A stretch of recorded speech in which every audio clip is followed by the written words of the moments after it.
mandaram um vídeo aqui de um programa de um rapaz, de um moço, Demori, não sei pronunciar, não sei como é que se pronuncia, porque nunca escutei, né? Essas pronúncias de nomes você tem que escutar. E ele tem um programa, acho que parece que é numa TV pública, acho que TV Brasil, talvez. Ele chama pessoas para entrevistar. E ele chamou uma moça, eu acho que eu já fiz alguma coisa falando dela. É uma moça que, a cada 9 palavras que ela fala, 10 ela erra. Uma moça que se diz filósofa, inclusive. E o professor de filosofia falou assim: Paulo, olha a barbaridade desse negócio que a moça está falando, né? E me mandou, e pediu que eu comentasse para ele orientar os alunos dele. Gente, você acredita que eu entrei, sabe, eu fiquei deprimido. Fiquei deprimido, cara. Porque me dá uma tristeza tão grande quando eu acho que quando eu vejo um cara jogar futebol mal, eu não ligo. Quando eu vejo alguém desenhar mal, acho que também não ligo. Mas quando eu vejo alguém errar na filosofia e banalizar e falar tudo errado, aquilo me dá um negócio ruim, porque diz respeito a aquilo que a gente ama, né? Não sei se vocês perceberam isso, quando você vê alguém fazendo aquilo que você ama, gosta e faz mal feito, aquilo te toca. Quando eu vejo alguém ensinando basquete errado ou não ensinando, eu fico triste. E quando eu vejo alguém errando em filosofia, eu fico triste, né? E eu fiquei assim, eu nem ia fazer o vídeo. Aí depois eu falei, não, é minha função fazer, né? Corrigir a moça. Eu vou soltar o vídeo para vocês. Tá aqui, ó. Esse daqui com essa moça aqui, ó. A política é necessária, faz parte da sociedade, mas da maneira como vemos hoje, ela seguiu um esquema da sociedade de polaridades, onde você considera que o seu polo é o absolutamente verdadeiro, ou está com você ou está contra você o outro. Ou seja, essa polarização eu acho altamente nociva. Existe uma máxima estoica que diz que cada ser humano que morre, ele me empobrece, porque significa um universo ímpar e irrepetível com o qual eu deixei de travar contato. Eu, você, somos universos ímpares e irrepetíveis. Agora, como você pode pegar essa quantidade de seres humanos, cada uma delas tendo tanta coisa para oferecer, e reduzir, por exemplo, 200 milhões de seres humanos a 2 posições? Provavelmente você tem 2 pessoas pensando aí, o resto clonando. Ou seja, isso é um processo artificial, antinatural. Se todos estivessem pensando com lucidez, com uma boa reflexão, com uma boa vida interior, é provável que você tivesse 200 milhões de visões de mundo. Que é a integração de todas essas coisas, integração e não... É a velha posição a respeito de ai, eu odeio a polarização. A pessoa confunde a vida com a política partidária. E aí ela quer que a política partidária espelhe a vida. Mas a política partidária espelha a política partidária e não a vida. São 2 processos. Um é o processo político, o outro é o processo da vida de cada um. Cada um de nós tem uma vida, alguma coisa que tem N variáveis, N possibilidades, né? Há um mundo virtual que se realiza e há um mundo virtual que não se realiza nas virtudes que nós temos. Agora, a vida da administração da cidade, a vida dos reflexos das lutas de interesses, elas se canalizam pelos partidos e caminham numa tentativa de afunilar posições.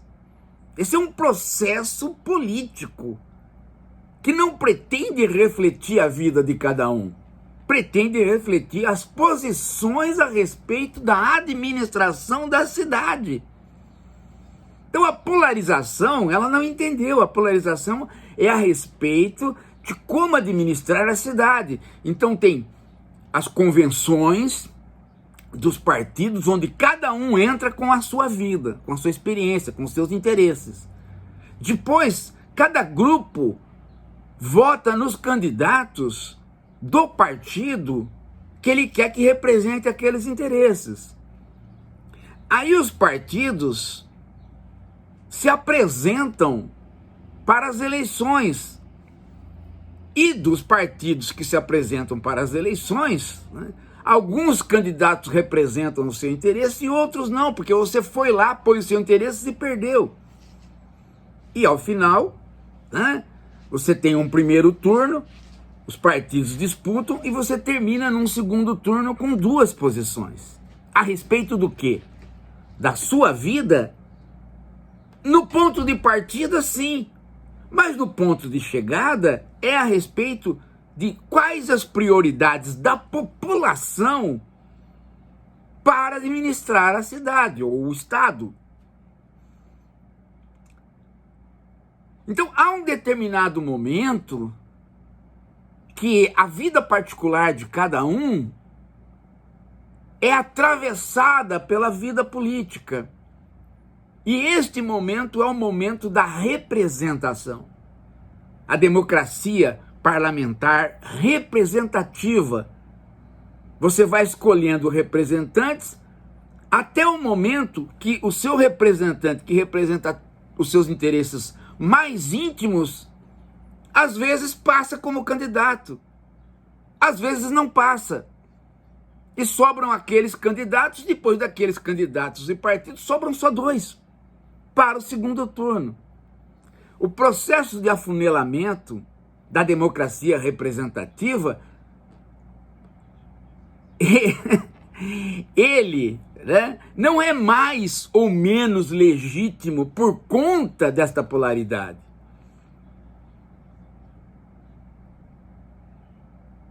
Não é por conta desta polaridade que ele é mais ou menos legítimo. A polaridade se instaura pela técnica do processo representativo. Não há outra possibilidade do processo representativo, a não ser que o processo não seja representativo, que o processo seja de democracia direta, onde cada posição é votada na Assembleia. Então você tem uma democracia de base direta, como na Grécia, onde cada posição é votada a partir de uma não representação. Mas as democracias modernas, até pela complexidade das classes sociais e pelo tamanho delas, elas se tornaram processos representativos de eleição de delegados, de partidos, e depois afunila para dois.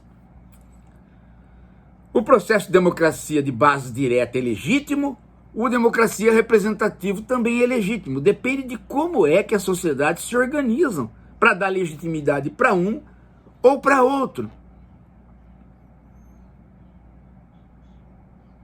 Então, isto é quanto à política e quanto à administração da cidade, da polis ou do estado. Agora, a vida particular de cada um se mantém rica e ela não vai se expressar na política completamente, ela vai se expressar em outros campos. Ela vai se expressar no trabalho, ela vai se expressar na arte, ela vai se expressar no lazer, ela vai se expressar no erotismo em relação ao outro ou em relação a si mesmo. Ela ganha outras dimensões de expressão. Então, cada um de nós tem N possibilidades? Tem. Se eu encontro com você, eu ganho ao encontrar com você? Pode ser que sim, se você for uma pessoa rica de espírito. Isso é um caminho. O caminho da política é outro. O caminho da política representativa é polarizado inerentemente pela técnica que ele usa. A técnica da representação. Agora, a moça não compreendeu isso. Então, ela condena a polarização. Porque ela não sabe do que se trata. Ela confunde vida e política. Já pensou se eu, no mundo, né, político, eu não polarizasse? Eu fosse defender, né? Desse uma de Datena, né? Datena nas últimas eleições. Não, se quiser votar em mim, vota. Se não quiser, não vota. Nem sei se eu sou o melhor. Quer dizer, o cara desistiu. Teve 1% dos votos. Quem que fica? Quem polarizou. Quem disse, eu tenho a verdade. Eu vou fazer melhor. Eu tenho proposta. É assim que funciona. Você vai para convencer o eleitor e vai para vencer o opositor. Este mundo político, ele não se reflete na vida criando polaridades na vida. Só quem não vive é que acha isso. Essa mulher não vive, ela não tem vida particular. Porque se ela acha que a polaridade da política se reflete na vida, então ela não se relaciona com ninguém. Eu me relaciono com... Eu vou para a quadra daqui a pouco, tem N pessoas, de tudo quanto é posição política. Eu tenho amigos que eu formei como jogadores e que jogam agora, já estão veteranos, tem criança, e tem bolsonarista, tem de tudo. E a gente convive. Tem muitos pontos em comuns para se conviver. Por quê? Porque não está ali em questão a administração da cidade. Está ali em questão o que nós vamos fazer ali conjunto. Por exemplo, jogar basquete, ou olhar para um passarinho que está na árvore. E às vezes até na vida política, por conta da atividade, a polaridade não aparece. Por exemplo, se você for lá na quadra e ela estiver mal arrumada, todo mundo vai dizer, é o serviço público que tem que consertar.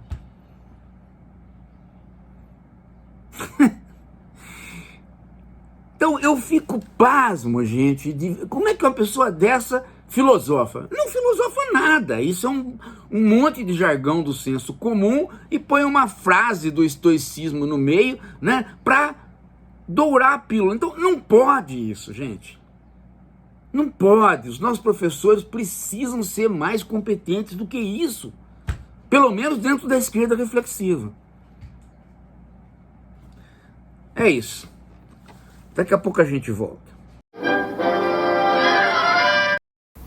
Nossa, professor, nossa, credo. Essa mulher, a voz dela parece uma voz de lagarto. Vamos comer alpiste, vamos comer alpiste. Vamos comer painço. Nossa senhora, que vídeo deprimente, professor. A mulher, cada burrice que ela fala, olha, tô até comendo de nervoso, tô comendo de nervoso. Meu Deus do céu. Deram diploma pra essa mulher aí, Deram. Diploma de quê? Diploma de lagarto? Ela fala como lagarto. Meu Deus do céu, hein? Acho que a gente deve mandar ela lá pro Baitola. O Baitola Henrique vai cuidar dela. Cuidar, ele vai cuidar dela. Vai passar a mão na cabecinha dela. Nossa, meu Deus, hein? Meu Deus. Horroroso. A gente pensa que não existe esse tipo de pessoa. Mas existe. Professor. Tô aqui, comendo. Sabe, professor? Sabe? Essa mulher aí, sabe, eu acho que aconteceu com ela. Ela comeu alguma coisa estragada. Porque ela fala de um jeito esquisito. Acho que fez mal pra ela. Ela tava no programa, mas tava meio com dor de barriga, não tava? Tava. Ela comeu alpiste estragado. Eu acho.